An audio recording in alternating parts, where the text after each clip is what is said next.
Ikinabahala ngayon ni Medellin Cebu Mayor Joven Mondigo ang tuluyang paghinto sa operasyon ng higit 70 taon at nag-iisang sugar milling sa probinsya ng Cebu, ang Bugo Medellin Milling Company Incorporated o Bumedco sa Barangay Luya sa nabanggit na bayan.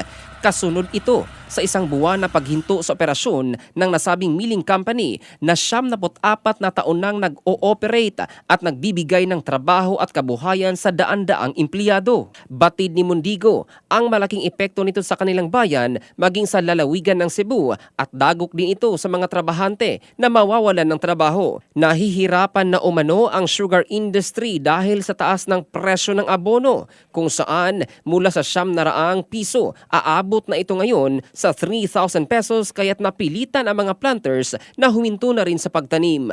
Maliban dito, hindi na rin anya economically valuable ang operasyon ng sugar millers sapagkat hindi na naaabot ang target quota sa sugar mill. Sa ngayon, pinag-aaralan na ng Municipal Council ang nabanggit na problema upang mailatag ang mga solusyon. Ito si Joe Candado ng Brigada News Philippines, The Music and News Authority.